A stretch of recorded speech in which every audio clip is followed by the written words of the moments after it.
धर्म चक्रवर्ती देवादिदेव परमात्मा महावीर स्वामी परम पुण्य के उदय से परमात्मा के शासन के अंदर में हम सभी को जन्म मिल चुका है और ज्ञानी भगवान वर्तमान भाव में हमें मिले इस जन्म को चार रूप से दुर्लभ बताते हैं। कहाँ हुआ है अपना जन्म? आर्य कुल में, जैन कुल में। मनुष्य के रूप में जब हमने जन्म प्राप्त कर लिया है तब हमें समझाते कि पुण्यशाली चार गति के संसार में इससे श्रेष्ठ दूसरा कोई जन्म नहीं है और ऐसा श्रेष्ठ जन्म अगर आपको मिल गया है तो इस जन्म में और कुछ भी करने की आवश्यकता नहीं है। एक ही छोटा सा काम आप कर लो और क्या कर लो तो समझाते हैं कि जैसा श्रेष्ठ जन्म मुझे मिला है ऐसे श्रेष्ठ जीवन का अब मुझे निर्माण करना है। ऐसा एक छोटा सा शुभ भाव इस छोटे से हृदय के अंदर में आप जागृत कर दो और ऐसा एक छोटा सा शुभ भाव अगर इस छोटे से हृदय में जागृत हो जाए तो जीवन में बहुत बड़ा परिवर्तन आ सकता है। लेकिन रोज कह रहा हूं ऐसे कि जीवन को श्रेष्ठ बनाने की बातें करना बड़ी आसान है। वास्तव में अगर जीवन को श्रेष्ठ बनाना है तो उससे भी आसान है। लेकिन अब मुझे मेरे जीवन को श्रेष्ठ बनाना ही है ऐसा दृढ़ संकल्प करना बहुत मुश्किल है और संकल्प रहित साधना यानी नींव बिना की इमारत जो देखने में सुंदर हो सकती है लेकिन रहने में निश्चित रूप से जोखमी होती है। बाकी संकल्प अगर जो किया जाए तो संकल्प के बल से जानवर भी जिनवर बन सकता है। अद्भुत शक्ति इस संकल्प के अंदर में समाई हुई है और संकल्प के द्वारा जानवर भी जिनवर बन सकता है। ऐसे कई जानवरों के इतिहास में आपके सामने रख रहा हूं। कितने जानवर हुए उत्तम भाई आज तक? एक तो फेमस है, वर्ल्ड फेमस चंड कौशिक सर्प, नंबर 2 मेंढक, नंबर 3 घोड़े का आपको मालूम है मुनि सूरत दादा का। हाँ, लेकिन वो मैंने डिटेल नहीं बताया। उत्तम भाई की बात सही है। परसों कौन सा बताया था मैंने आपको? कछुए का बताया था। घोड़े की बात जो सुनी है इससे कोई अधिक नहीं है। भरूच के राजा ने अश्वमेध यज्ञ का प्रारंभ किया था और भरूच के यहां पर पूरी यज्ञ की तैयारियां हो चुकी थी और कल के दिन ये अश्व यज्ञ के अंदर में यज्ञ की अग्नि में राजा के द्वारा उसका बलि दिए जाने वाला था।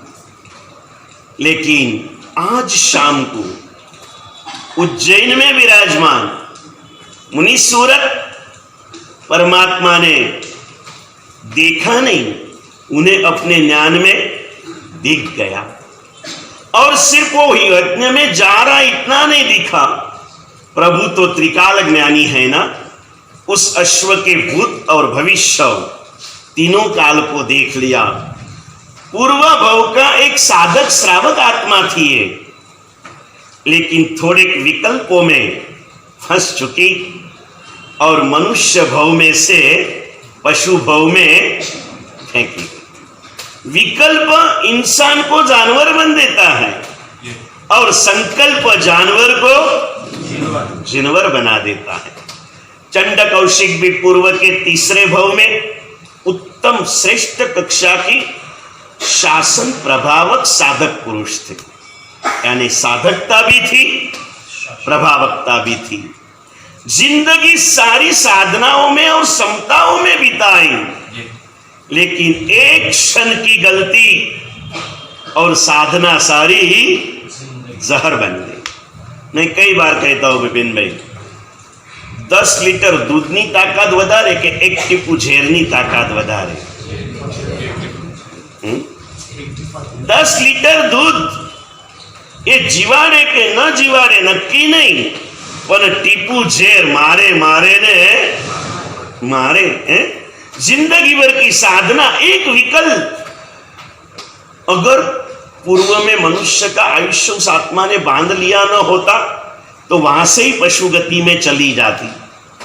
लेकिन कुछ सौभाग्य होगा कि मनुष्य का आयुष्य बांधने के बाद एक गलती हो गई तो एक भाव उसके बाद का मनुष्य का मिला, उसी के कारण मनुष्य भाव में गए। लेकिन अंतिम समय की ये नील लेशा ने उस भाव के अंदर में उन्हें सम्यक में से मिथ्या योगी बनाया, तापस आश्रम में तापस बनाया, और एक छोटे से चींटी की भी जैना करने वाला, जाने दो वो तो दिखने वाला जीव है ना, अभी रास्ते से गुजरते हैं ना धवल भैया, जाना पड़ता है, जाते हैं, पूरे गीले रास्ते में थोड़ा सा जब ग्रीन दिखता है ना, और उसके ऊपर से व्हीलचेयर का व्हील जाए या तो गलती से कदम गिर जाए ना, तो भी 3.5 करोड़ रोम में वेदना होती है। सूक्ष्म निगोद के जीवों की भी दया करने वाला ये साधकता के प्रभाव से मनुष्य जन्म पाया। लेकिन अंतिम समय का विकल्प, कोई द्वेष भाव नहीं था। छोटे से साधु को जरा बहुत लबलब कर रहा है, थोड़ा सा पाठ पढ़ा दो। और गुरु शिष्य को साम साइना वाइना चोइना परिचोइना करने के लिए एक कर भी सकते हैं। अगर शिष्य की गलती सुधारने के लिए ये किया होता तो शायद ये परिणाम नहीं आता।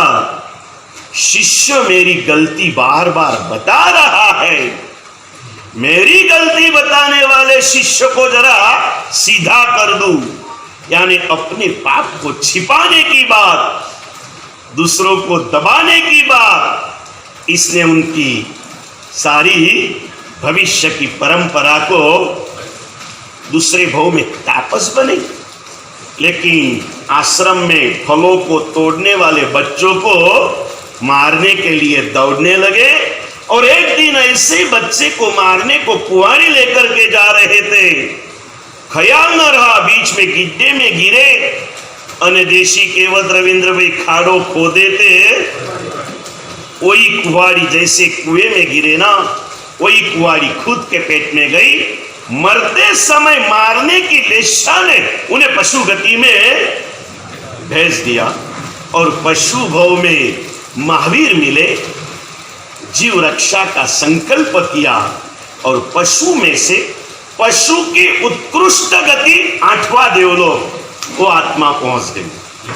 विकल्प में जीव गया, इंसान में से जानवर बन गया, जानवर ने संकल्प किया, और जानवर में से जिनवर बन गया। संकल्पों में जलना है, विकल्पों की माया जाल में तो हम सब डूबे हुए हैं, इसमें से बाहर निकलना है। घोड़े की भी यही हालत। पूर्व भव का साधक, संपूर्ण घटना थोड़ी सी विस्मृत है, याद करके फिर आपके सामने रखूंगा। साधक दशा में की हुई थोड़ी सी गलती, थोड़ा सा प्रमाद, थोड़ा सा आलस, साधकता के कारण पशु की गति में भी श्रेष्ठ गति मिली। गद्दा नहीं बना, क्या बना? घोड़ा बना। और वहां गया, उसी एक के एक भाव के अंदर में भी कर्म का संक्रमकरण होता है, उद्वर्तकरण होता है। उसी भाव के अंदर में पूर्व के जो अशुभ कर्म थे ना, वो आज के दिन खप गए। जैसे नेम कुमार का था ना आनंद भैया, कि भोगावली कर्म उनके कितने थे आजाद भैया? तोरण तक जाने जितने, शादी करने की जरूरत नहीं थी। वैसे इस घोड़े के अशुभ कर्म अश्वमेध यज्ञ में उसकी अग्नि में जलाने के तैयारी तक ही नियंत्रित थे। और उस समय पूर्व भव के बांधे गए शुभ कर्म का उदय हुआ और इतनी बड़ी सृष्टि में से संपूर्ण सृष्टि के नायक परमात्मा के अंतर में एक पशु के खातिर 60 योजन 480 मील किलोमीटर कितना था मनोज भाई?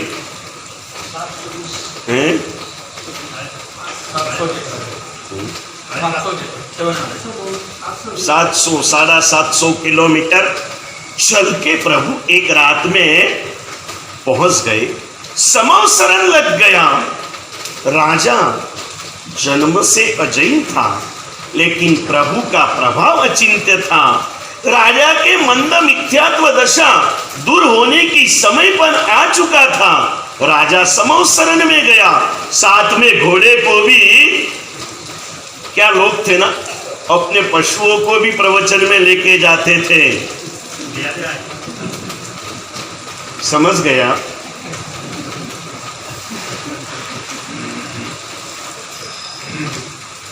और देशना संपूर्ण हुई। राजा रोमांचित हो गए। राजा ने पूछा, प्रभु आपकी देशना से तो सभी जीव कुछ ना कुछ अवश्य प्राप्त कर लेते हैं, लेकिन आज की देशना में सबसे अधिक बोध किसने पाया? और प्रभु ने कहा, ये अश्व ने सबसे अधिक बोध पाया। राजा देखने लगा और उस समय उसका पूर्वभव मुनि सूरत स्वामी ने कहा, राजा ने उस अश्व को मुक्ति कर दिया। अश्व ने वहां के वहां अनशन का, आप देखिए पशु जब भी अंतरात्मा जागती है ना पशु की, कितने भी इतिहास आप सुनिए, जिनके अंतिम क्षण में संकल्प आ गया वो उसी समय अपने भावों को स्थिर करके देवगति में चले गए। जिनको समय मिला ना, अब कितने भी इतिहास में आपको बता दे दूंगा, आप मार्किंग करना, जब भी आत्मा जागृत हो गई उन्होंने अनशन का स्वीकार किया, क्योंकि जीव को संसार में भटकाने वाली आहार संज्ञा है। और इसीलिए तो मोक्ष पद के अनेक पर्यायों में एक नाम क्या है? अनाहारी पद। रोज साथिया करते समय दूसरा कुछ नहीं बोलते ना। वैसे तो सिद्ध के कितने पर्यायवाची शब्द है ना, सिद्ध पद के भी कितने पर्यायवाची शब्द है ना, लेकिन स्वस्तिक करते समय परमात्मा के सामने क्या बोलते हो गौरव भैया? अनाहारी पद में करया विग्रह गई अनंत दूर करी दे दीजिए। इसका मतलब क्या? आनो अर्थ शू अजीत भाई? अनहारी पद में कर्या विग्रह गई अनंत दूर करी एम दीजिए अनहारी शिव संतो। इसका मतलब क्या? बोलो ना जल्दी।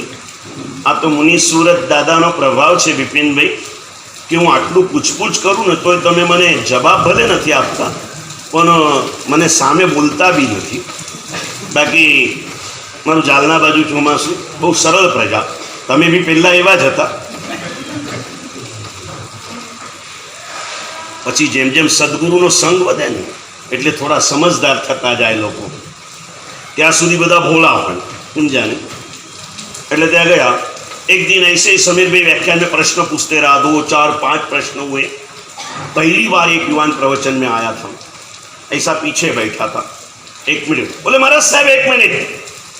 मैंने बोला कुछ तो भी सवाल होगा, पूछते होंगे। बोले महाराज साहब 1 मिनट। मैं रुक गया, देखा तो गुस्से में था बहुत। मैंने बोला बोलो भैया क्या है? बोले देखिए महाराज साहब, अगर होमवर्क कम किया हो ना तो व्याख्यान 10 मिनट कम करना, टाइम पास मत करो। मैंने बोला भाई क्यों? बोले महाराज साहब कितना छोड़ के व्याख्यान सुनने के लिए आते हैं, टाइम पास के लिए नहीं आते। आपका होमवर्क कम है तो 10 मिनट जल्दी छोड़ दो, लेकिन टाइम पास मत करो। मैंने बोला भैया आखिर बात क्या है ये तो बोलो। सारी सभा स्तब्ध हो गई हैं। और पाछળ कोई बोले विपिन भाई तम बोलवा दो आटलू मारी सामे, उभा थईने रोको कि ना रोको? तमे नथी बोलता तो तमने बोलावा वाळुं कोई नथी, અને પેલો बोले थे रोकवा वाला तमे कौन आया भाई? मैंने बोला भैया क्या बात है वो तो बता। बोले महाराज साहब बार बार प्रश्न पूछ के टाइम पास क्यों कर रहे हो? मैंने बोला भाई ये तो प्रवचन की शैली है, आपको पूछना फिर आपसे जवाब लेना, आपने नहीं दिया तो हमने देना।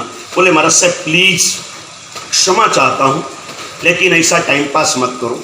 हमने यहाँ बैठने के पहले आपके पास अनकंडीशनल सरेंडरशिप स्वीकृत कर ली थी, फिर भी मेरे ध्यान में नहीं आया। आपके ध्यान में आया रोहित भाई? नहीं बोला बोलना भैया। बोले गुरुदेव आप जैसे बैठे ना, हमने आपको पहले ही कहा था जो भी कुछ है वो सब तुभे जाना हो।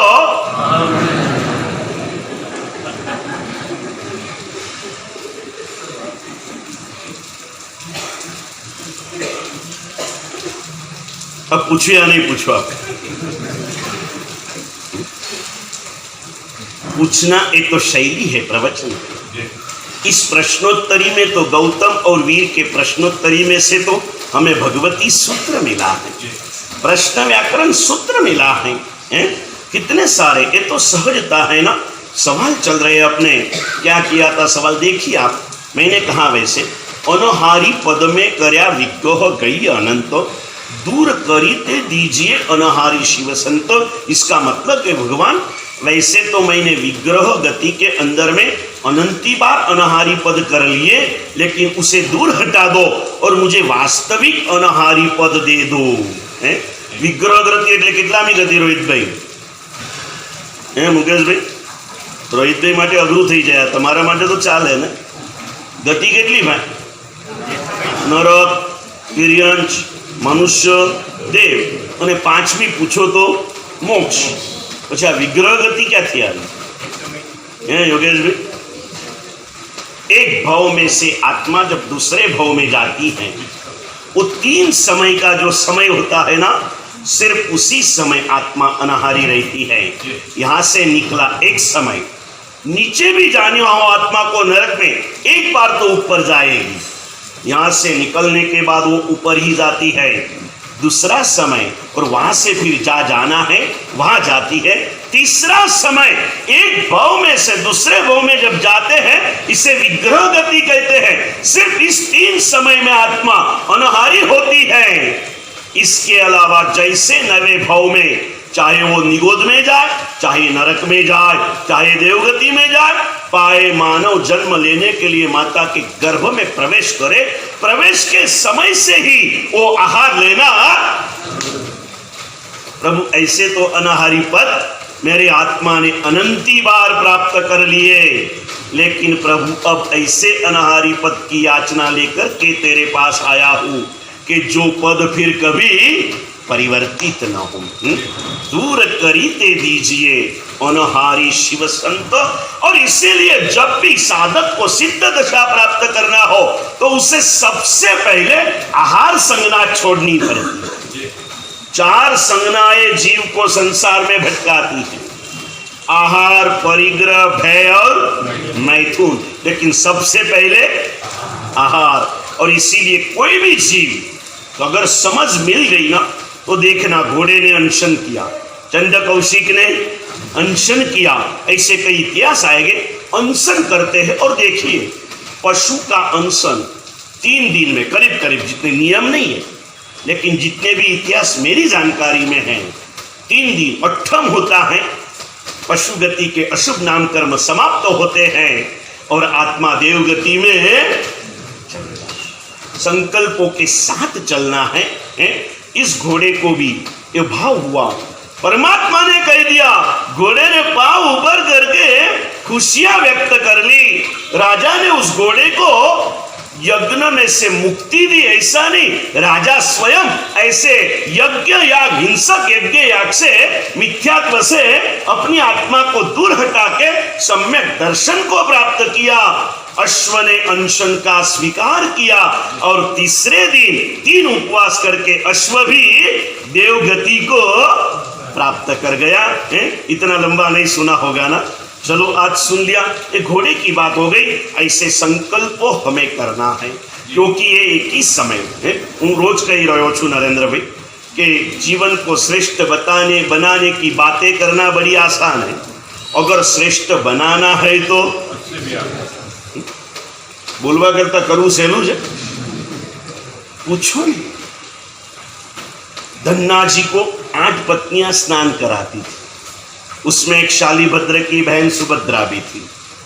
शालीभद्र के त्याग के समाचार उससे पहुंच गए ना, पति को स्नान कराते कराते भाई की याद में आंख में से 2 बूंद पड़े और आंख में से आंसू दोनों समय पे निकलते हैं, या तो खुशी में या तो दर्द में। ये खुशी के है कि दर्द है, इसे पहचानने के लिए सिर्फ हाथ लगा देना। अगर आंसू गर्म है तो दर्द के हैं और शीतल है तो माप लेना कभी कभार। अभी जरा रोके देखो,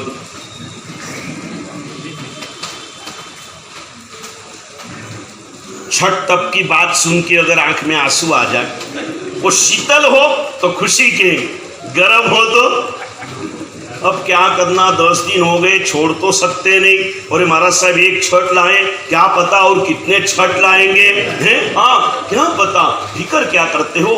याद कीजिए, आज बड़ौदा के अंदर में 300-400 पुण्यशालियों ने परसों से शत्रुंजय तप की साधना का प्रारंभ किया। पहले और अंतिम 2 अट्ठम, बीच में 7 छठ तप होते हैं, एक भी सिंगल उपवास नहीं है। मुझे तो सारे धर्म चक्र में 2-3 छठ आएंगे, ज्यादा आएंगे।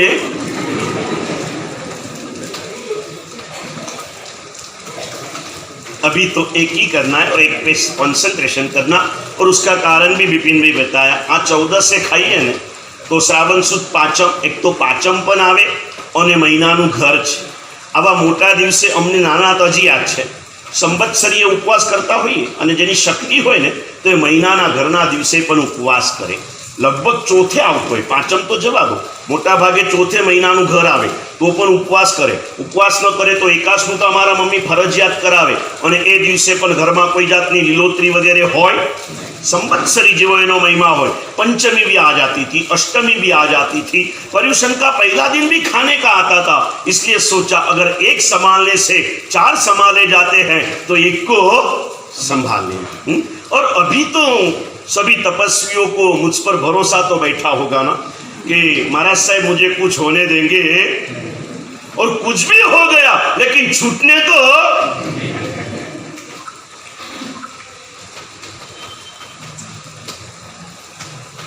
संकल्प की बात कर रहा हूं, बोलना, सुभद्रा की बात कर रहा था, आंसू गिरे, धन्ना जी ने ऊपर देखा। इस बात पे ज़्यादा लंबा नहीं जाना है मुझे, नहीं तो इसके ऊपर एक प्रवचन हो जाता है, लेकिन शॉर्ट में बताओ। और जैसे ऊपर देखा, और पति वो होता है अपने पत्नी के दर्द को कभी सहन नहीं कर सकता, अगर सच्चे पति है तो। और पत्नी भी ऐसी होनी चाहिए। देखा, पूछा क्या हो गया, नहीं बोले कुछ नहीं, आंसू पड़ते, ऐसा नहीं, तेरे दुख का कारण जाने बिना मुझे सुख कैसे होगा। उसने बताया कि ऐसे समाचार आए ना, उसकी यादों में ऐसा हो गया। शालीभद्र 32 पत्नियां थी ना, रोज एक एक छोड़ रहे थे योगेश भैया, हैं, रोज एक एक छोड़ रहे थे। 8-9 दिन हो गए थे तो उन्होंने बताया कि ऐसा हो रहा है। और ये तो जीजाजी थे ना, कायर है कायर, तारो भाई दो बाइलो छे बाइलो। और याद रखना, आपकी पत्नी सब कुछ सहन कर सकती है, लेकिन मायके वाले की निंदा, ये भी काल का प्रभाव है ना। ससुराल में किसी को चाहती नहीं और मायके वाले को, ये कोई समझदारी नहीं है, मूर्खता का शिखर है। समझ गए ना। अब तू यहाँ आई मेरी बहना, अब तू समझ लेना कैसी कैसी बातें, बात बात में बात निकली तो कहते जाओ, क्योंकि भूलते जाता हूँ। ऐसी एक बहन की शादी हो गई और यहाँ आई, उसके बाद में 2 फ्रेंड्स मिल गए, दोनों शादियाँ हुई थी और दोनों ने एक दूसरे को अपने हाल हवाल पूछे। एक बड़ी दुखी थी, एक बड़ी सुखी थी। दुखी ने कहा क्या कहना, कैसी हालत है, घर पे तो कितना अच्छा था, यहाँ ऐसा ऐसा ऐसा ऐसा हो रहा है, क्या मेरी सासू है ऐसा ऐसा बराबर है। दूसरी को पूछा तेरा क्या, मैं पॉजिटिव बात आपको लिखूं, नेगेटिव तो आपको मालूम ही है, क्या क्या कहना क्या क्या बोलना, समझ गए ना।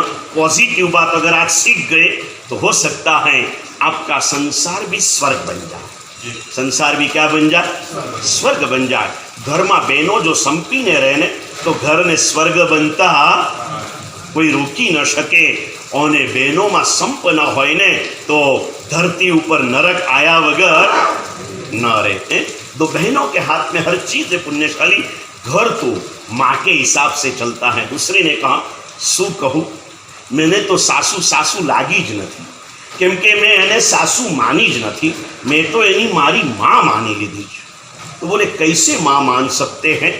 और इसने जो जवाब दिया बहुत ही सुंदर जवाब विपिन भाई याद रखवा जो। એને કીધું જો બેન તને કહું કે જ્યારે જિંદગી જોખમ વિનાની હતી ને ત્યારે આપણી માએ આપણને સાચવી લીધી, અને જિંદગી જોખમી બની ગઈ ને ત્યારે એને નિભાવવાની જવાબદારી આ માએ લઈ લીધી। 20 साल तक की जिंदगी क्या थी? सहज थी ना, सहज थी ना। जिंदगी जब जोखमी नहीं थी, एंगल है जोखमी भी नहीं थी लेकिन समझदारी भी नहीं थी ना। नादानियत में हमारी नादानियत को सहन करके संभाल के हमें समझदारी तक लाने का काम जन्म देने वाले माँ ने किया। लेकिन जिंदगी जब जोखम भरी बन चुकी ना तब हमारी सुरक्षा की जवाबदारी इस माँ ने ले लिया। नंबर 2, बहुत ही सुंदर सी बात उसने कही,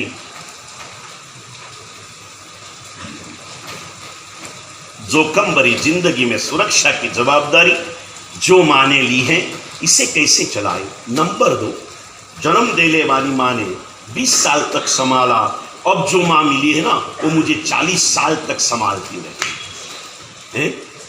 विचार विचार के अंदर में फर्क है, सोचना है, समझना है, अपने आप में परिवर्तित करना है। बाइलो छे तारो भाई कह दिया। बोले उसने जो कहा ना, बोलवू बहु सहेલું है, बोलू एक एक त्याग करवो છે तो શું एक एक छोड़वाना, त्यागનો भाव तो एक साथे 32 छोड़वाना है। तब ये सुभद्रा ने कहा है कथनी छे अति सहेल, करनी छे अति मुश्किल। धन्ना शालीभद्र के सज्जाए के पद हैं, थोड़े बहुत पद मैंने स्टोर में रखे हैं, जब 17 पृष्टि प्रतिक्रमण में आएंगे तब सुनाऊंगा। समझ गए ना पुण्यशाली? अभी तो सबसे कम प्रतिक्रमण की संख्या इस चातुर्मास में है, कुछ तो भी रिकॉर्ड तो होना चाहिए ना। अभी अभी आता ना, कोहली ने सबसे बैड रिकॉर्ड अपने नाम पर कर लिया, सबसे अधिक बार 0 पे आउट होने का रिकॉर्ड है, इसी बार आया था। समझ गए ना भाई? वैसे इस सुवर्ण वर्ष में इतवारी संघ एक बैड रिकॉर्ड अपने नाम पे करेगा।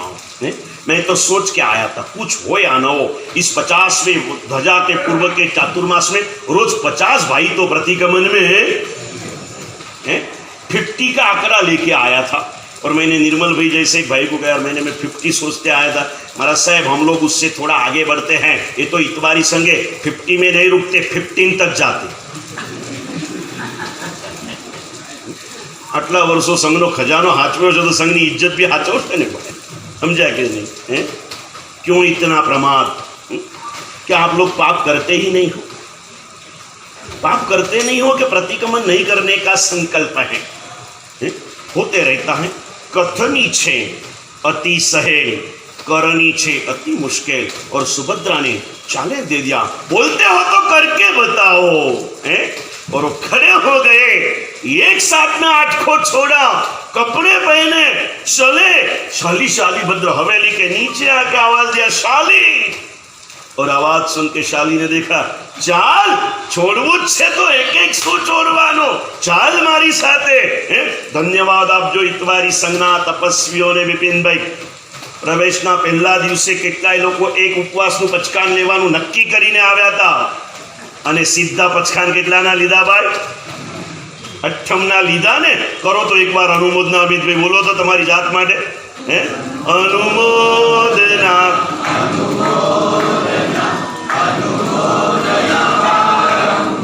बस एक ही बार, एक ही 8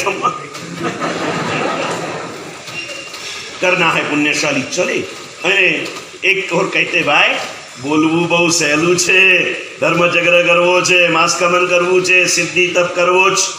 हजारों पुण्यशाली परसों से सिद्धि तप में जुड़ चुके पुण्यशाली। अनुमोदना करो बैठे बैठे, मुझे तो क्या करना है? 2 बैसने के बीच में एक उपवास, अधिक मेरे पास कुछ नहीं है। धन्य है वो सिद्धि तप के तपस्वियों को, एक का पारना बैसना कल किया, आज से 6 का पचखान लिया। एक बैसना करेंगे सीधा 8, एक बैसना करेंगे सीधा 4, एक बैसना 5, एक बैसना 6, एक बैसना 7, एक बैसना अनुमोदना इनकी करो, आदर्श इनके ले लो, ये ध्यान में रखते हुए आगे बढ़ना है। बात कर रहा हूँ रोज कि भाई जीवन ने श्रेष्ठ बनावવાની વાતો કરવી સહેલી છે, બનાવવું જ હોય તો એના કરતા સહેલું છે। बिना बोलने के बोलना आसान के करना आसान है। योगेश भैया जल्दी बोलो। मुश्किल न बोलना है न करना है।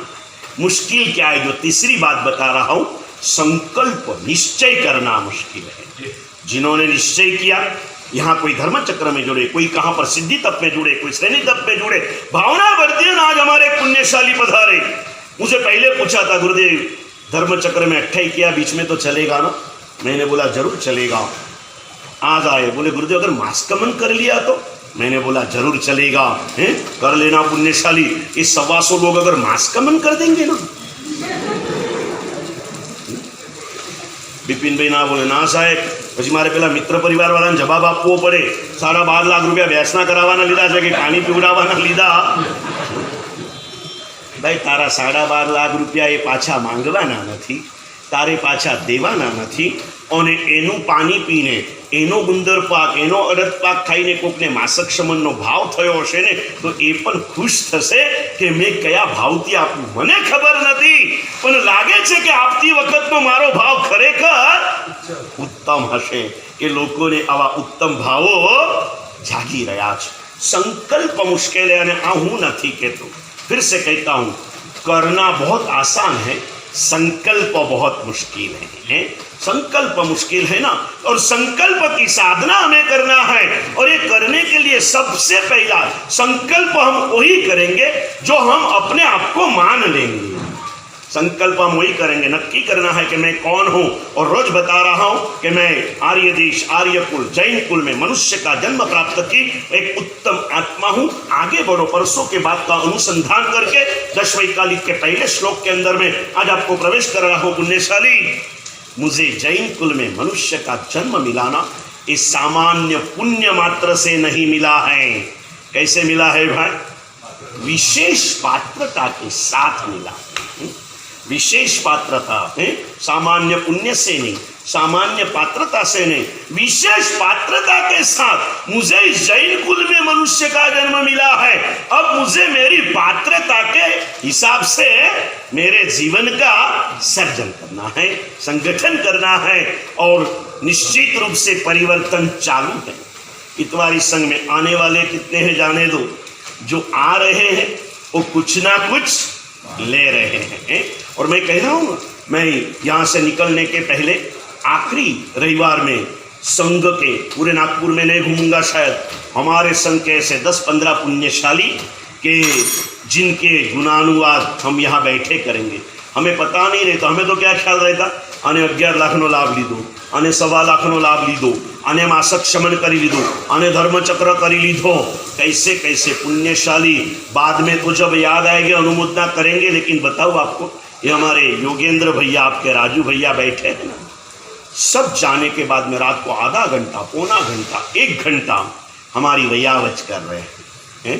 पाँव दबाते, पॉइंट्स दबाते हैं, सर दबाते हैं, दूसरे साहिब जी का कर रहे हैं, सब अकेले। नहीं तो अकेला अकेला क्या होता, एक दिन में कंटाल जाते हैं ना। एक कर रहे हैं। आगे बढ़ो विपिन भाई, आपके सहकारी में रहे हमारे धवल भैया, कल नहीं आए, पहले 3 दिन रोज आए, कल नहीं आए तो आज आके पूछा गुरुदेव काले पग नता दुखाया ने?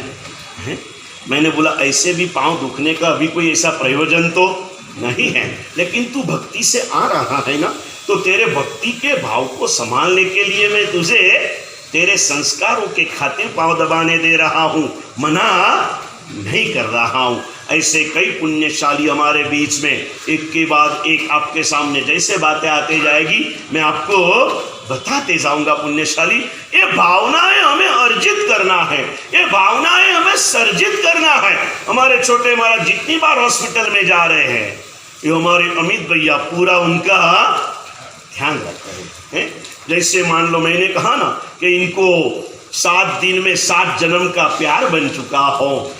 नेम राजू की 9 भाव की प्रीति थी ना। मैं सोचता हूँ रोज विपिन भाई, अमित का और नम्रवल्लभ महाराज का कितने भाव का नाता होगा, सिमंदर स्वामी को जाके पूछना पड़ेगा।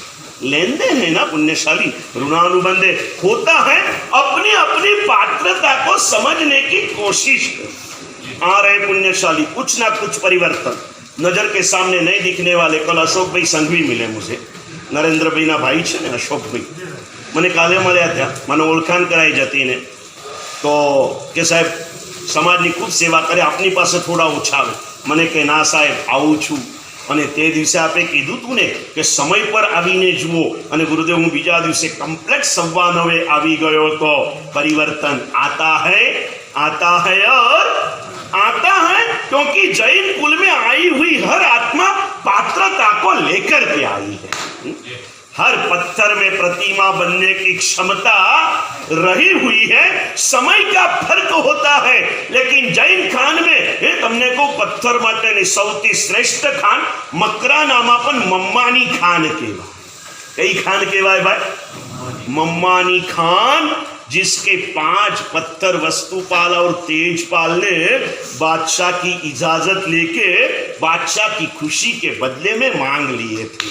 बहुत बड़े सारे इतिहास है हमारे पास में, करते रहेंगे बातें ऐसी थोड़ी थोड़ी जैसी याद आएगी। ये कोई ऐसा ग्रहपाठ नहीं है कि करते चले जैसे आए और लाइन से बोलते चले, जब जो याद आएगा वो कहते चलेंगे। पुण्यशाली ग्रहण करते चलो, एक बात स्वीकार कर लो हृदय से, मैं सिर्फ पुण्यशाली नहीं हूं, मैं एक विशिष्ट पात्रता को लेकर के यहाँ आया हूं।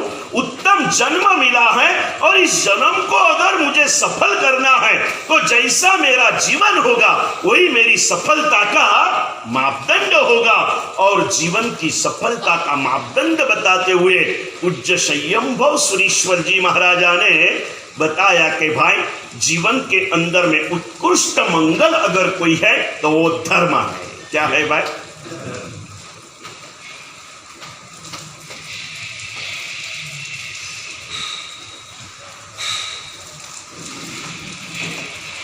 दश वैकालिक सूत्र का प्रारंभ धर्म शब्द से किया गया है। बाकी हजारों सूत्र है अपने यहाँ मूलचंद जी। कोई भी सूत्रનો પ્રારંભ જ્યારે ગ્રંથકર્તા કરે ને બિપિનભાઈ, એટલે પહેલાં પરમાત્માની સ્તુતિ કરે, ગુરુ ભગવંતોની એટલે ગુરુ પરંપરાને વંદના કરે, પછી માં શારદાને વંદના કરે અને પછી વિષયમાં પ્રવેશ કરે। જે સબ્જેક્ટ હોય એમાં પ્રવેશ ક્યારે કરે પુણ્યશાલી? 3 વંદના થયા પછી અમને સીધો જ વિષયની સ્પર્શના ચાલુ કરી દીધી। ધમ્મો મંગલ, सीधी बात चालू कर दी, आगे पीछे का कोई समय नहीं लिया। कारण क्या? वैसे अनलिखा नियम है, कोई भी ग्रंथ का सृजन करो तो शासन नायक परमात्मा का स्मरण करो, गुरु परंपरा को याद करो, माँ शारदा का स्मरण करो, ताकि ग्रंथ सर्जन में कभी कोई विघ्न ना आए। इस महापुरुष ने कोई भी किए बिना सीधी विषय की स्पर्शना कर ली, ये भी बहुत कला के साथ की। सबसे पहला शब्द धर्म लिख दिया। क्या लिख दिया भाई? और धर्म जब लिखते हो ना, वहां पर उसको धर्म को नमस्कार नहीं किया। कितनी सुंदर सी बात है। देवा वीतम नमम संति जस्स धम्मे सयामन, ऐसी बातें कर ली। धर्म को नमस्कार नहीं किया, धर्म के स्थापक को नमस्कार नहीं किया, सीधी बात बता दी। अगर तू सच्चे अर्थ में धर्म करता है तो देवलोक की देवात्मा भी धर्मात्मा को वंदना करती है।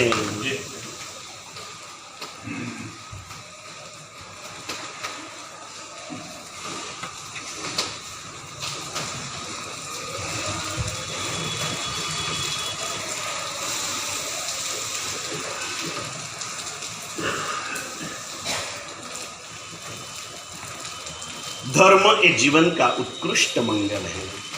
धर्म के साथ, धर्म शब्द में धर्म के स्थापक भगवान को भी वंदना हो जाती है। धर्म के साधक और प्रकाशक गुरु भगवंतों की भी वंदना हो जाती है। और धर्मात्मा को भी वंदन कर लिया है। क्यों किया? तो एक सूत्र है शास्त्रों में, जो गुण है ना, गुणी जन के बहुमान से गुण का बहुमान होता है। यानी धर्मी के बहुमान से धर्म का भी बहुमान होता है, धर्म के स्थापक का भी बहुमान होता है, धर्म के सहायक का भी बहुमान होता है, धर्म के साधक का भी बहुमान होता है। लेकिन इतनी जल्दबाजी क्या थी उन्हें? इतनी झड़प क्यों कर ली? अभी देखिए, आप बड़े बड़े ग्रंथ रहते हैं ना, 5, 7, 8, 10 श्लोकों तक मांगलिक चलते रहता है। इन्हें इतनी जल्दबाजी क्या थी? हैं? बोलो ने आनंद भैया, आज आनंद भैया की भी अनुमोदना करो। कल छोटी सी प्रेरणा और आज प्रवचन में चले आए पुण्यशाली, और हम भावना रखते हैं जिन्होंने आना भले लेट चालू किया हो, लेकिन अभी बंद करना है। कब बंद करना? भोजन को बैठने में भले लेट हो, लेकिन पेट भरे बिना उठते नहीं ना। तो जब तक खुर्ची और जाजन छूट के पाठ ऊपर आते नहीं ना, तब तक प्रवचन सुनना छोड़ना।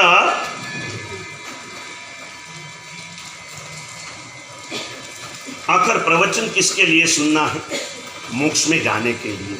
और मोक्ष में जाने के लिए है, जैसे यहाँ से अमेरिका जाना है ना, तो एयर में लैंड होना पड़ता ना, विमान में बैठना पड़ता। ये हमारा एयरपोर्ट, समझ गए ना भाई?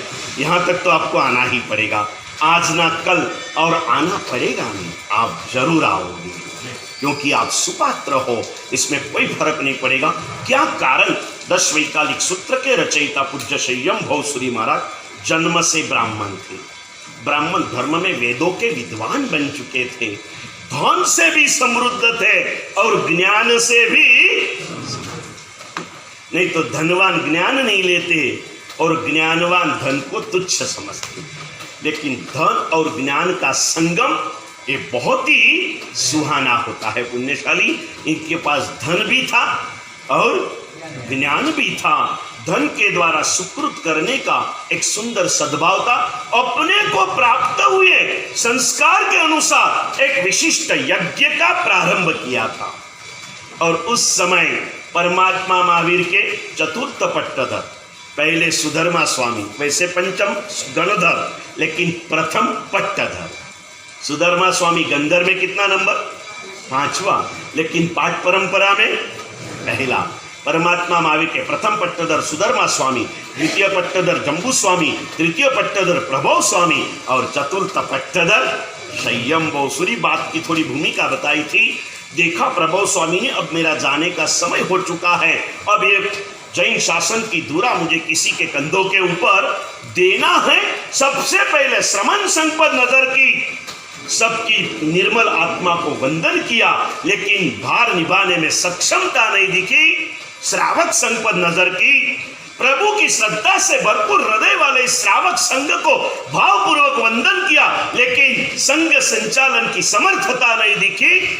आर्य देश की आर्य आत्माओं के ऊपर नजर घुमाई और राजगुरी नगरी में यज्ञ करने वाले संयमभव ब्राह्मण के ऊपर नजर चली गई। विहार यात्रा उस दिशा में आगे बढ़ाई। गांव के बाहर जाके रुके, 2 साधु भगवंतों को यज्ञ मंडप की तरफ भेज दिया। जाके सिर्फ इतना बोलना, क्या बोलना अजीत भैया, क्या बोलना? हार्दिक भाई, તમે તો રોજ આવો છો, પાછા સમય પર આવનારામાં ના તમે એક છો। क्या बोला? बोलो ना योगेंद्र भैया, याद રાખશો તો કહું। एक बार चावी खोई नाखे गल्लानी, बीजी बार खोई नाखे, ત્રીજી વાર આપો તમે। આ ગ્રંથની ચાવી છે, एक बार तो તમે खोई, બીજી बार આપો। पूरे ग्रंथ का आधार इस शब्दों में भरा हुआ है। जाकर के सिर्फ कहना अहो कष्टम तत्वम न न्यायते परम। निर्मल भाई તમારા વેવાય છે ને, અભય ભાઈ, એમના ભાઈ રાકેશ ભાઈ, જાલના ચોમાસામાં કરું ને, એટલે એમને આ વાક્ય બહુ ગમી ગયેલું, એટલે રોજ હું એમનું નામ લઈને આ वाक्य बोलूं। इसका मतलब है विपिन भाई, इतना सारा कष्ट आप कर रहे हो, लेकिन तत्व को समझ नहीं रहे हो, और इसके कारण अगला भाव कि आपके सारे कष्ट निरर्थक हो जाएंगे, निष्फल हो जाएंगे। અને આ છે ને તમને ને મને બધાને લાગુ પડી રહ્યું છે। આપણે કેટલો બધો પુરુષાર્થ ધર્મના માર્ગે કરી રહ્યા છે, પણ ધર્મ શા માટે કરવાનો છે એ તત્વને જ આપણે ભૂલી ગયા છે। અહો કષ્ટમ તત્વમ ન જ્ઞાયતે परम। गए 2 साधु, महिला शरीर, मैले कपड़े, लेकिन बादल में चमकते हुए सूरज जैसा तेज, मुख्य ऊपर जैन साधु की पहचान, जिसका शरीर मैला हो, जिसके कपड़े मैले हो मानो के आकाश के काले बादल हो, लेकिन उसका मुख बादलों के बीच में चमकते सूरज जैसा तेजस्वी हो, उसका नाम जैन साधु। इसका नाम जैन साधु है। साधु पुण्यशाली गए, दूर से देखा, ब्राह्मणों को ख्याल आ गया ये आए हमारी सारी बाजी बिगाड़ देंगे, और बाना यही बताया है, ए मेला मेला नाया नदी असुचि असुचि बधु खराब तई जैसे हकालो। द्वार रक्षकों ने मना कर दिया, साधु आगे चले। साधु साधक कोई होता है प्राणों से भी अधिक गुरु की आज्ञा का पालन करता है, सिर्फ स्वीकार नहीं करता, क्या करता है, पालन करता है।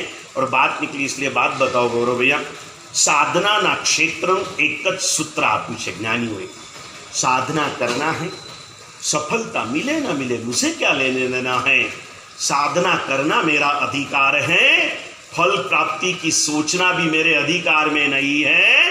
कर्मण्येवाधिकारस्ते मां फलेषु कदाचन। साधना के क्षेत्र का एकमात्र सूत्र ज्ञानियों ने बताया, तुझे साधक बनना है ना, बाकी सब छोड़ दे और एक सूत्र जीवन में अपना ले।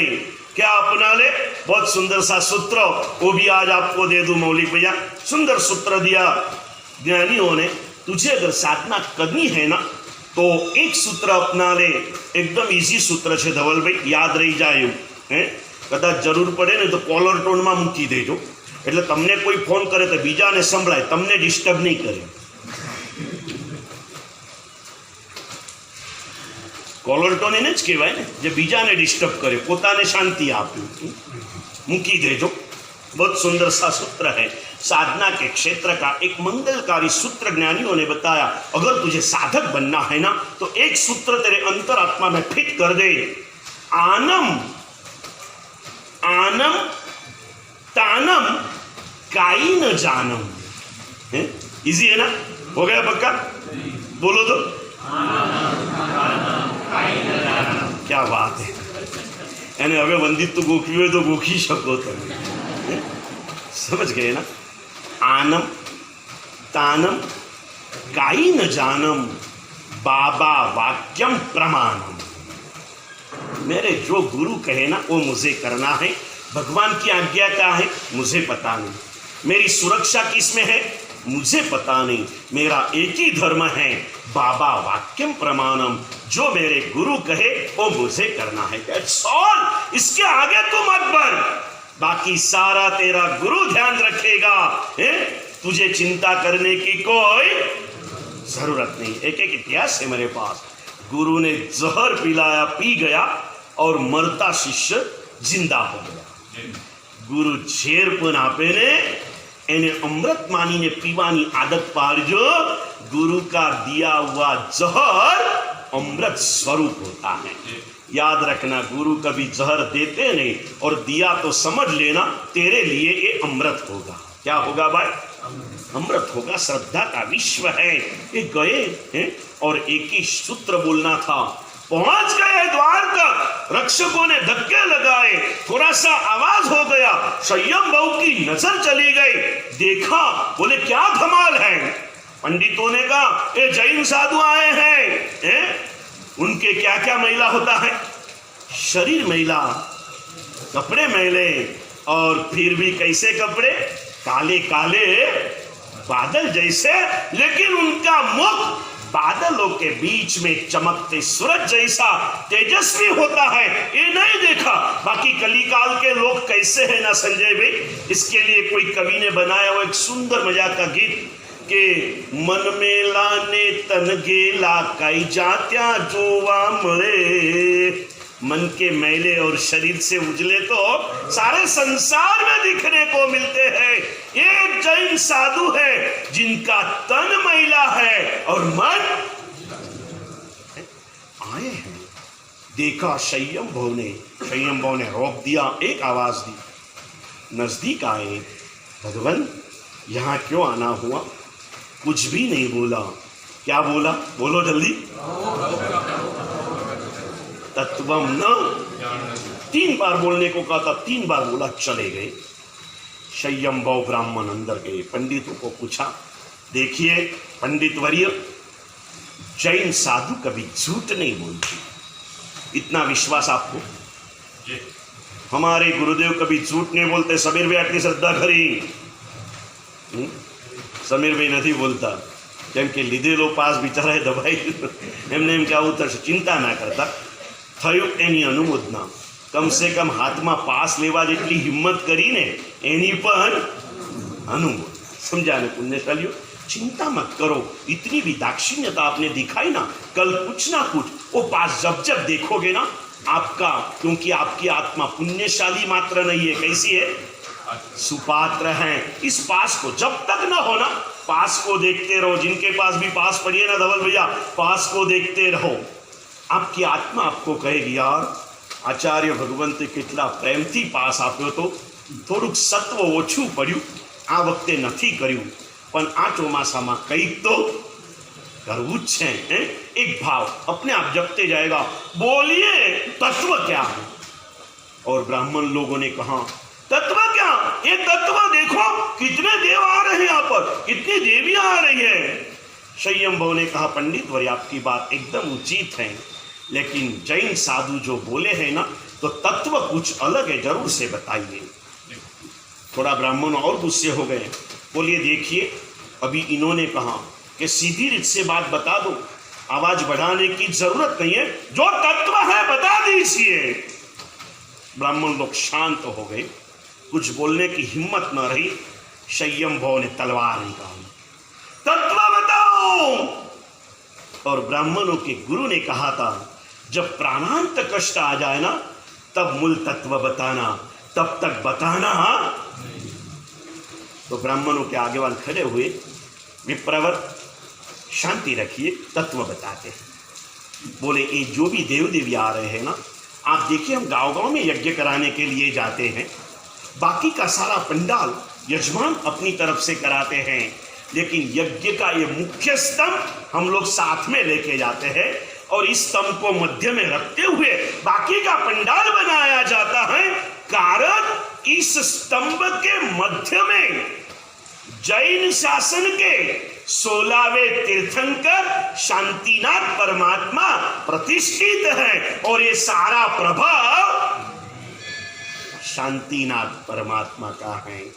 नजदीक गए, एक बटन बताया, वो खोला, अंदर में प्रभु शांतिनाथ की प्रतिमा देखी, नतमस्तक हुए, 1 मिनट विचार किया, सब कुछ किया, और मंडप छोड़ के सीधे उद्यान में चले गए। उद्यान में गए, प्रभु स्वामी ने अवतार दिया, तत्व की चर्चा हुई, वहां के वहां संयम जीवन का स्वीकार किया। उसी क्षण प्रभु स्वामी ने उन्हें मुनि पद की जगह सूरी पद दिया। सूरी पद ही नहीं, सूरी राज पद, मतलब गच्छ नायक का पद बहाल कर दिया। और आगे बढ़े, साधना के क्षेत्र में आगे बढ़ते चले। प्रभु स्वामी 100 साल का आयुष्य पूर्ण करके देवलोक में चले गए। संयमभव श्री महाराज इस सकल जैन संघ की, श्रमण संघ की सुरक्षा करते करते गांव नगर में विहार करते करते करते करते 6 साल के बाद फिर से राजगृह के बाहर पधारे, और आहार पानी लेने के लिए साधु जैसे गांव में गए। उस समय आचार्य भी गोचरी जाते थे, अलग आचरणा थी। और एक छोटा सा बालक सब बालकों के साथ खेलते हुए मिला, और उसने देखा जैन साधु आए हैं, प्रणाम किए। और फिर बालक ने पूछा कि मारा पिताजी महाराज ने कोई ये जोया छे, ये तमे क्या छे, तमने खबर छे? तो बालक को पूछा उस मुनि भगवंत ने, उस साधु भगवंत ने, कि तमारा पिताजी कौन? तो के राजगृह नगरी ना संयमभव नामना ब्राह्मण था। तो इन्होंने कहा वो तो उद्यान में विराजमान है, चलिए। स्वयं आए थे, पहचान नहीं दी, लेके गए, जाते जाते बातें कर ली। और जब से घटना ऐसी घटी हुई थी कि ये बालक माता के गर्भ में था, और अचानक संयमभव ब्राह्मण ने दीक्षा ले ली थी। बालक का जन्म हुआ ना, समृद्ध थे, लेकिन कोई उत्साह माँ के हृदय में नहीं था। किसी ने उसका नामकरण भी नहीं किया। लेकिन बालक जब पेट में था ना, तो पेट में कुछ तो भी था। इसको प्राकृत भाषा में मनाक बोलते। क्या बोलते? कुछ तो भी है, मनाक है। और इसलिए जन्म के बाद उसका नाम भी मनाक, और बोलने में मनक हो गया। क्या हो गया? मनक हो गया। ये मनक नाम का बालक चले गया गुरुदेव के साथ। बातें करते करते उसे भी वैराग्य की बात बता दी। 6 साल के मनक को संयम सूरी ने दीक्षा दी। साथ में कोई भी साधु को वास्तविकता का ज्ञान नहीं कराया। और 14 पूर्व के ज्ञानी थे संयम सूरी महाराज हैं। 14 पूर्व के ज्ञानी अपने ज्ञान दृष्टि में उन्होंने देख लिया इस बालक का आयुष्य सिर्फ 6 महीना से, और 6 महीने में मुझे इसे समग्र जीन शासन का सार दे देना है। क्या करूं? और अपनी विशिष्ट प्रज्ञा से प्रभु के ज्ञान का अखूट खजाना, कितने पद? 3 करोड़ 68 लाख। इस पदों में से उन्होंने पूरा सार ग्रहण करके सिर्फ 672 छोटे छोटे श्लोक इसके अंदर में वंदितु करतापन नानी गाथाओं, आर्या चंदनी लगभग बद्दी गाथाओं, अमुक गाथाओं थोड़ी अलग थी आवे। 672 गाथाओं के अंदर में 3 करोड़ 68 लाख 64,000 छोटे बड़े पदों का पूरा सार इन्होंने इसके अंदर में ग्रहण किया। अब इतना सारा सार देना है सिर्फ 600 गाथा के अंदर में, ऐसा आंकड़ा लेके नहीं बैठे थे। सहज रूप से आंकड़ा आ गया और ये हो गया, तो फिर वापिस वो फॉर्मेलिटी करने का समय नहीं लिया। भगवान को वंदना, गुरु को वंदना, सरस्वती को वंदना नहीं, थोड़े में सब कुछ कहना था, लेकिन शास्त्रों की मर्यादा का उल्लंघन भी नहीं किया। शास्त्रों में लिखा है गुणी जन को वंदना करते गुण को भी वंदना हो जाती है, और गुण के माध्यम से गुण के दाता को भी वंदन, धर्म को वंदन, धर्मी को वंदन, यानी धर्म के दाता परमात्मा को वंदन, धर्म के प्रदाता गुरु भगवंतों को वंदन, और इस मार्ग पर सद्बुद्धि देने वाले मां शारदा को भी वंदना हो गई। सर्जन हुआ। 672 गाथा उसी दिन बालक को दे दी। बालक भी बड़ा प्रज्ञावान था। एक बार गुरु बोले और बालक ने पूरा ग्रहण कर लिया, और उसी के अर्थ के साथ 6 महीना जिए। और जीने के बाद बराबर 6 महीने पूर्ण हुए, बालक का आयुष्य पूर्ण हुआ, बाल मुनि स्वर्गवासी हुए, और आचार्य भगवान के आंख में से अश्रु की धारा गिरी। आसपास के साधुओं ने आकर के पूछा, गुरुदेव आप तो ज्ञानी छो, एक साधु ना परलोक गमन ने पाछा आपने शोक कैम? उन्होंने आंखें पूछकर कहा, ये शोक के आंसू नहीं है, ये स्नेह के आंसू है। बोले कैसा स्नेह गुरुदेव? और तब उन्होंने बताया, तो सब बोले गुरुदेव आपे केम कीधु नहीं कि अपना पुत्र मुनिवर छे, ये कि अगर मैं आपको कह देता तो आप उसका लाड़ प्यार करने लग जाते और उसका छोटा सा समय निष्फल चले जाता, इसलिए मैंने नहीं बताया। 6 महीने के अंदर में उसने अपने जीवन को प्राप्त करके वो देवात्मा बन चुकी और परमात्मा पद का रिजर्वेशन करके गई। जे मैं तुमने कीधेलू काल के प्रवाह के अंदर में गणधर भगवंतों के बुद्धि से सर्जित शास्त्र नष्ट हो जाएगी। उसके पश्चात पूर्वधरों और कई ज्ञानी भगवंतों के रचित शास्त्र भी समाप्त हो जाएंगे। एक ग्रंथ कली काल के अंत में बचेगा, और उस ग्रंथ का मंगलकारी नाम क्या होगा? कारण मैंने बताया था, आप कारण बता सकते हो? अभी छोड़ना है आज है? कारण बताओ, क्या कारण हो सकता है? वैसे मैंने हिंट आपको बोलते बोलते दे दिया, बोलते बोलते हिंट दे दिया। क्या कारण? फिर से बोलूं क्या? हिंट समझ सकते हो ना? गंधर्व भगवंतों के बुद्धि में से सर्जित द्वादशांगी नष्ट हो जाएगी। उसके पश्चात पूर्वधरों के द्वारा सर्जित उपांग शास्त्र, हरिभद्र सूरी, हेमचंद्र सूरी जैसे सैकड़ों ज्ञानी पुरुषों की बुद्धि द्वारा सर्जित हजारों लाखों करोड़ों श्लोक प्रमाण साहित्य नष्ट हो जाएगा। एक आगम सूत्र बचेगा जिसका नाम होगा 10 वैकालिक कारण। बोलो मनोज भैया, जल्दी जल्दी बोलो ना। एनु कारण हूँ कहूँ छू विपिन भाई, चलो हूँ ज कही दो, तुभे जानो कही दो। बहुत सुंदर सी बात, हृदय से सुनिए और इसके ऊपर हो सके तो आज चिंतन करिए। आप भले पुरुष हो, आपके अंतर में भी एक माँ बसी हुई है। माँ मतलब करुणा की मूर्ति। हृदय में रही करुणा ये मातृत्व की निशानी है, और हृदय में रही कर्तव्य निष्ठा ये पितृत्व की निशानी है। माँ भी पिता बन सकती है, पिता भी माँ बन सकती है। जहां कर्तव्य निष्ठा है ये पितृत्व है, जहां करुणा है वहां मातृत्व है। इस मातृत्व के भावों को समझिए। मैं कहता हूं बुद्धि से सर्जित सारा श्रुत नष्ट हो जाएगा। 10 वैकालिक सूत्र का सर्जन एक बालक के प्रति स्नेह से हुआ था ना। स्नेह का सर्जन कभी नाश नहीं होता है। बुद्धि का सर्जन कभी चिरंजीव नहीं होता है, और स्नेह का सर्जन कभी, समझ सकते हो। जो भी सर्जन करो बुद्धि से मत करो। किससे करो भाई? फिर वो मंदिर बनाओ या परिवार का सर्जन करो, बुद्धि को थोड़ा दूर रखो।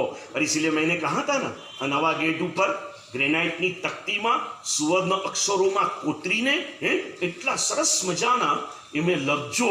શું લખવાનું કીધું ધોળભાઈ યાદ છે? बुद्धि ने कही दो के बहु बकबक ना करे, जरा हृदय ने खुली ने बोलवा।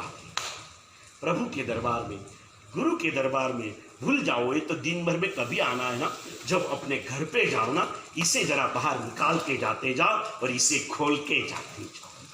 घर में कभी बुद्धि का प्रयोग मत करो, हृदय ने खुली ने बोलवा दे। जो पुण्यशालियों, स्नेह का सर्जन काल के इतनी थपाटों के बीच में भी अक्षुण्ण रहेगा। उसे कोई मिटा नहीं पाएगा, उसे कोई नहीं मिटा पाएगा। पुण्यशाली स्नेह का सर्जन है 10 वैकालिक सूत्र, और इसका प्रारंभ किया धम्मो मंगल। छोटा सा संदेश समझने वाले को इशारा कापी। भाई तने मानवनो जन्म मળી ગયો છે, એ પણ જૈન કુળમાં મળ્યો છે, માત્ર પુણ્યથી નથી મળ્યો। બોલો જલ્દી બોલો, જલ્દી બોલો। વિશિષ્ટ પાત્રતાના ઉદય મળ્યો છે। તારી જાતને જરા લઈ અને એક ખૂણામાં ઊભો જઈ અને નાચી લેજે। હું કેવો ભાગ્યશાળી છું કે પરમાત્માએ કરોડોની વચ્ચે મારું સિલેક્શન કર્યું છે। કરોડોની વચ્ચે કहा था ना यक्षने, क्या कहा था? એ દિવસનું આ વ્યાખ્યાન જમાના પ્રમાણે ટેકનોલોજીના ઉપયોગથી એના રેકોર્ડિંગ થાય છે। હા પાડીએ તોય થાય છે, ના પાડીએ તોય થાય છે, અને જઈ રહ્યા છે બધે। એ દિવસે રાતના 10 વાગે અહમદનગર સંઘના પ્રમુખનો ફોન આવ્યો। બોલે ગુરુદેવ पूरा प्रवचन रूम बंद करके सुना आपका, और ये वाक्य बहुत अच्छा लगा कि भगवान ने तारा जेवा पापी पेला पाप आवा पेला एना जेवा पाप उस पापी के यहाँ जन्म दे सकूं, ऐसे संतानों की मेरे यहाँ कतार लगी हुई है। तेरे जैसे धर्मात्मा के यहाँ जन्म दे सकूं, ऐसा कोई उत्तम पात्र जब मेरे यहाँ आएगा उसे मैं तुझे घर पे भेज दूंगा। लाखों करोड़ों वच्चे चॉइस करी અને કર્મ સત્તાએ મને મારા શ્રાવક માતા પિતાના કુળમાં અને કોખમાં મોકલ્યો છે। મારે મારા માતા પિતાને કોખને અને કુળને ઉજાળવું છે, મારે એને ઉજાળવું નથી, અને એટલે કાંઈ નથી કરવું। હું જે છું એ મારે જીવવું છે। માનસ છું, માનસ તરીકે જીવવું છે। જૈન છું તો જૈન તરીકે જીવવું છે। માનસ હોય કે જૈન હોય, જીવનની ઉત્કૃષ્ટતાનું કારણ ધર્મ છે। અને ધર્મ मतलब ધર્મની વ્યવહારિક વ્યાખ્યા તમને बताऊं। ધર્મ એટલે કર્તવ્ય। धर्म એટલે कर्तव्य। क्या है हमारे मानव जीवन के कर्तव्य? कैसे जीवन का निर्माण करना है, कैसे जीवन को सजाना है, कैसे जीवन को जीना है। आर्ट ऑफ प्रवेश हो चुका आज हमारा, आगे बढ़ते जाएंगे। समय के ऊपर आते रहो, जितना ले सके इतना लेते रहो, न भी ले सके तो सुनते तो आज सुनते रहोगे ना, कभी कभार लेने की इच्छा होगी है। इसलिए एक छोटी सी 1 मिनट की बात कह के आज पूर्ण विराम ले लूंगा। शाम को संध्या भक्ति में पधारना है, बराबर 6:40 को, 7:10 को आरती, 7:15 बजे प्रतिक्रमण। पहले प्रतिक्रमण के लिए आपको सूचना दे दी है पुण्यशाली, अगर समझ गए तो जरूर से पधारना। अनुकूलता आपके पास बहुत कुछ है અને ઘણા મને કે સાહેબ अनुकूलता हो तो બધું करिए। मैं कीधु करीश तो अनुकूलता आवशे। धर्म करने से अनुकूलताएं बढ़ती है। आते चलो, करते चलो। मैं ये कह रहा हूं, आज कर सको न कर सको, कुछ ले सको न ले सको, अच्छी बातों को सुनते तो जरूर चलो। गरीब घर, विधवा मां, नानकड़ो बालक रोज सवारे पूछे, निर्मल भाई बेटा आज कौन सी सब्जी बनाओ? 10-15 सब्जी के नाम बोल जाते हैं और फिर जब भोजन को बैठता ना तो मूंग और रोटी देती, लुक्खी रोटी और मूंग। रोज यही सिलसिला चला। रोज 10-15 सब्जी के नाम पूछते हैं। टिंडोला बनाओ, टींसी बनाओ, गलका बनाओ, तुरिया बनाओ, काकड़ी, तू गवार है, हजी जेटला तमने नाम आवता होय બધું पूछे અને જમવામાં ફક્ત મગ અને રોટલી આપે। एक बार દીકરાએ પૂછ્યું કે माँ तू रोज मुझे पूछती है 10-15 सब्जी के नाम और देती है सिर्फ मूंग, कारण क्या? माँ की आंख में आंसू आ गए। बेटा क्या बताओ, तुझे मूंग के सिवाय कुछ सब्जी खिला सकूं ना, ऐसी आज मेरी स्थिति नहीं है, लेकिन कम से कम दुनिया में ऐसा भी कुछ होता है ना, इतना तुझे ध्यान में रहे ना, इसलिए रोज मैं तुझे सारे नाम सुना रही हूँ। આપણને પણ ખ્યાલ આવે, જૈન કુળમાં જન્મ્યો છું ને, આ કરવા જેવું છે, આ કરવા જેવું છે, આ કરવા જેવું છે, આ કર, ભલે આજે કરો કે ના કરો। કદાચ આધ્યાત્મિક દરિદ્રતા હશે ને, એની પાસે આર્થિક દરિદ્રતા, આપણી પાસે ભાવની દરિદ્રતા હશે તો આજે નહીં કરી શકીએ, પણ રોજ સુનते रहेंगे तो एक दिन जरूर करने का मन होगा, होगा और जरूर से पधारिए पुण्यशाली। जितना भी कर सको करते चलिए, पात्रता का विश्वास करते आगे बढ़ेंगे। कल बराबर इसी समयों के साथ चलना है। कल सुबह बराबर 7:30 बजे तपस्वियों की क्रिया, 8 बजे व्यासना, 9:15 बजे प्रवचन। इस भावधाराओं में आगे बढ़ेंगे। परमात्मा की बातें कहते कुछ विरुद्ध कहा गया तो हार्दिक भावों से क्षमा याचना।